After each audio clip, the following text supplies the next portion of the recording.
J'ai reçu de Monsieur le Président de la République la lettre suivante. Paris, le 11 décembre 1962. Monsieur le Président, je vous adresse le texte d'un message dont je vous demande de donner lecture à l'Assemblée nationale au début de sa séance d'aujourd'hui. Veuillez croire, etc. Signé Charles de Gaulle. Voici les termes du message du Président de la République. Mesdames, Messieurs les députés, j'ai l'honneur d'adresser mon salut à l'Assemblée nationale nouvellement élue. Je le fais au nom de la République qui est une et du peuple français tout entier. Votre Assemblée commence sa carrière sous le signe de données fondamentales qui, au cours des prochaines années, vont sans doute commander la vie de la France et, par là même, être à la base de vos débats et de vos votes. Tout d'abord, nos institutions, telles que le pays les a adoptées en 1958 et telles qu'elles ont été pratiquées depuis lors, se trouvent maintenant solidement établies. Après l'épreuve qu'il en a faite, le peuple français les a solennellement confirmées. D'autre part, les complots criminels qui visaient à la subversion se sont tour à tour effondrés. Ainsi, les principes suivant lesquels fonctionne la République nouvelle, continuité de l'État, stabilité des pouvoirs, efficacité de l'action publique, tout comme les moyens qu'elle se donne pour les assurer, attribution du chef de l'État investi par la nation, séparation des rôles respectifs et en même temps coopération du Parlement et du gouvernement, possibilité du recours direct à la décision du pays, sont-ils dorénavant acquis? Il en résulte que les activités politiques peuvent prendre un caractère plus objectif puisqu'elles vont s'exercer dans un cadre qu'il serait vain de mettre en question. Mais c'est évidemment pour servir le bien public que sont bâties ces institutions. Il suffit de le constater pour indiquer vers quel but doit tendre leur action.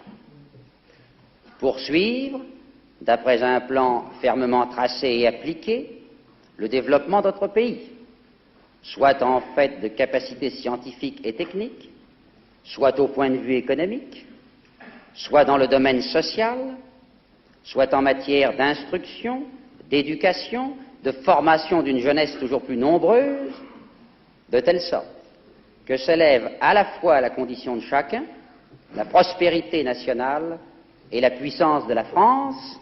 C'est là, bien évidemment, l'objectif intérieur que tout nous impose à présent. Sans doute peuvent différer les opinions quant à la voie à prendre pour l'atteindre. C'est pourquoi la conception d'un parti unique ne saurait se justifier. Et, au surplus, la délibération demeure essentielle pour éclairer les décisions.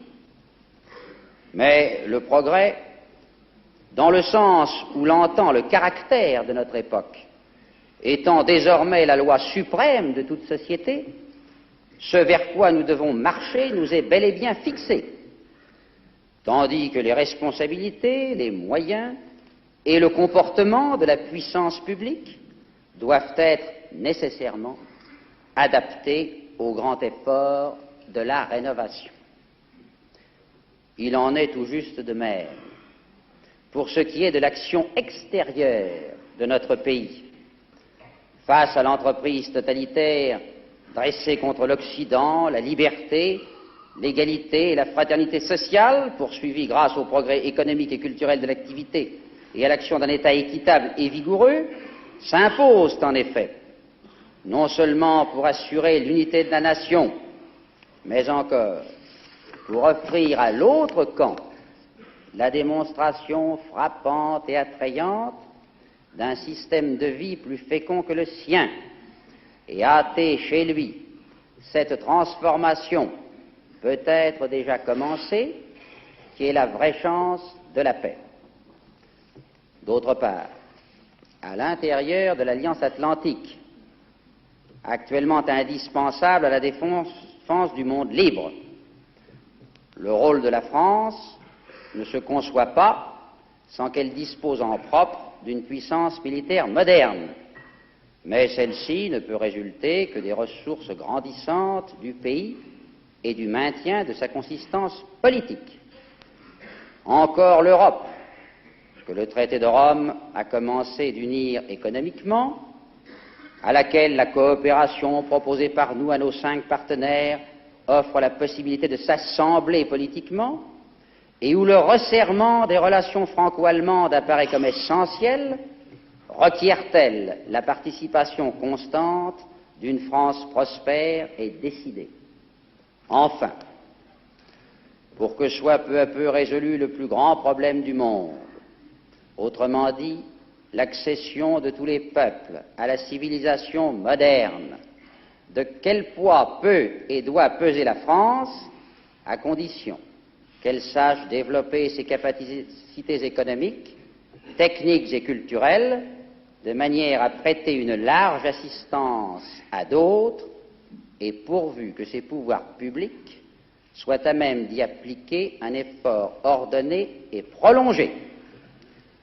Combien est-ce vrai, surtout pour ce qui est des États d'Afrique, Algérie comprise, vis-à-vis desquels notre vocation historique s'exerce désormais par la coopération. Ainsi, le destin de la France, qu'il se joue au-dedans ou au-dehors, exige de la République une cohésion nationale de plus en plus étroite et une action publique de plus en plus concentrée. Ces obligations, qui procèdent de l'esprit du temps, sont instinctivement ressenties par la masse de notre peuple. D'autres États, en cours d'expansion moderne, les éprouvent tout comme nous. Sans doute est-ce là la cause profonde de l'évolution politique que nous sommes en train d'accomplir et dont les récentes consultations populaires ont mis en pleine lumière le sens et l'accélération. Mesdames, Messieurs les députés, je ne doute pas que l'Assemblée nationale voudra elle-même s'en inspirer. C'est donc en toute confiance que je la vois entreprendre aujourd'hui la grande tâche qui lui incombe au service du peuple français.